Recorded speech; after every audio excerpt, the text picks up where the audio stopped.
21 নম্বর আয়াত কারিমায় আল্লাহ বলেন লাকাদ কানা লাকুম ফি রাসূলিল্লাহি উসওয়াতুন হাসানাহ। জোরে বলা যাবে না একবার আল্লাহু আকবার। এই উত্তম চরিত্রের মধ্যে আছে আল ঝালা, সারাদিন আল ঠেললো এমন ভাবে আল মোবাইল দিয়ে কোপাইতে এখানেও কিন্তু দাগ পড়া, বড় পাগড়ি পরে, তোমার টুপি পরে, বড় জুব্বা গায়ে দেয়, সারাদিন মেপে আছে সোজা আল, কিন্তু কাটিয়া চাঁদের মতো দেখা করলো। এবার ওই ব্যক্তি মাগরিবের নামাজে আসলো, এসে ওদিকে তাকা বলে কাটা সোজা করেন। সারাদিন করলো জমিনের চাঁদের মতো বাঁকা, আর মসজিদে এসে বলতেছে কথা সোজা করেন। আরে 70 সাল হিন্দুস্তান গেছে, ইমান আলী বলছে পারি, জামানায় আখেরি এলো, জামানায় আখেরি।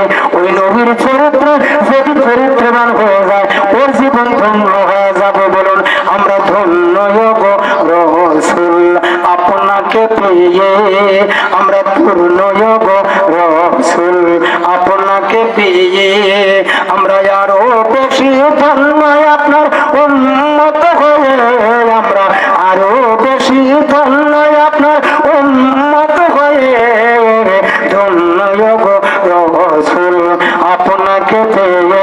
জোরে জোরে বলুন না একবার মারহাবা।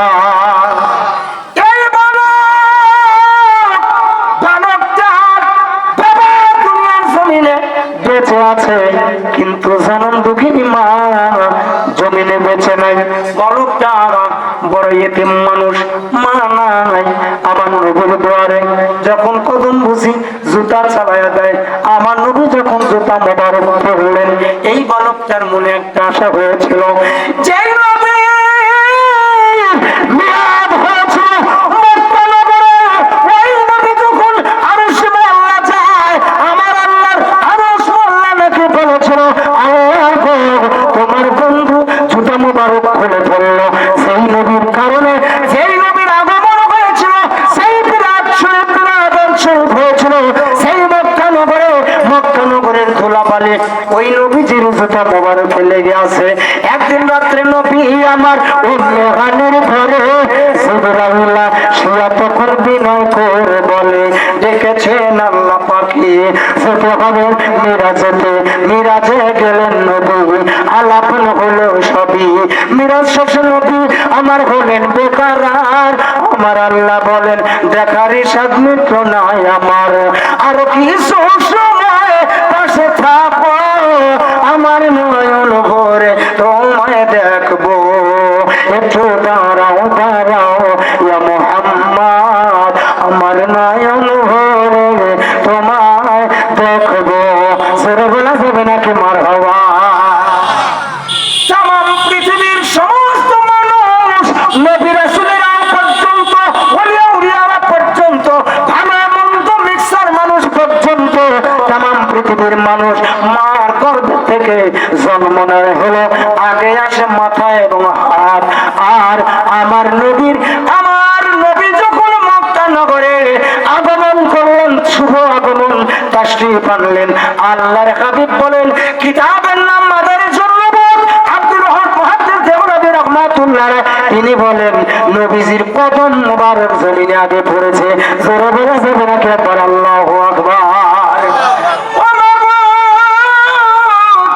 ওই নবী তোমার আরশ মোল্লায় যখন যায়, ওই নবীর জুতা মুবারক যখন হামাগুড়ি দিয়ে খুলতে নেয়, আল্লাহ তোমার আরশ মোল্লা বলেছিল, আল্লাহ ওই যুবকটা মদিনা থেকে বলতেছে, আল্লাহ তোমার ওই আসমানের মালিক, তুমি যে আসমান, তোমার যে জমিনটা, ও মাওলা তোমার হাবিবুল্লাহ যেই রাহমাতুল লিল আলামিনের কদম মুবারক জমিনে পড়ার কারণে তামাম পৃথিবী, হিন্দু রাষ্ট্র হোক, বৌদ্ধ রাষ্ট্র হোক, খ্রিস্টান রাষ্ট্র হোক, যেখানে নামাজের রক্ত হয়ে যাবে, ওই গুনাহগার উম্মতেরা যেখানে নামাজ আদায় করবে, তামাম পৃথিবীটা নবীর নুরানি কদম মোবারকের কারণে তামাম পৃথিবী হলো মুসলমানদের জন্য যায় নামাজ।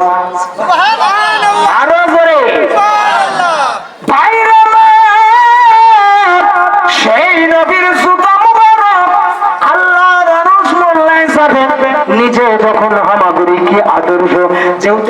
ভদ্র ঘরে যদি আপনি ঢুকতে নেন, আমি আপনি যদি যাই, দেখবো আগে জুতা নিয়ে কেউ উঠেছে কিনা, নাকি জুতা বাইরে, ঠিক না? ফলোর পাকা জুতা নিয়ে যাবে না, ভিআইপি আপনার ঘরের মধ্যে প্রবেশ করলেন। এটা যদি আপনার নৈতিকতায় আদর্শ হয়, বলুন আল্লাহর বাড়িতে আমার নবী যাবে, নবী আদর্শের হলো সেরা রহমাতুল লিল আলামিন।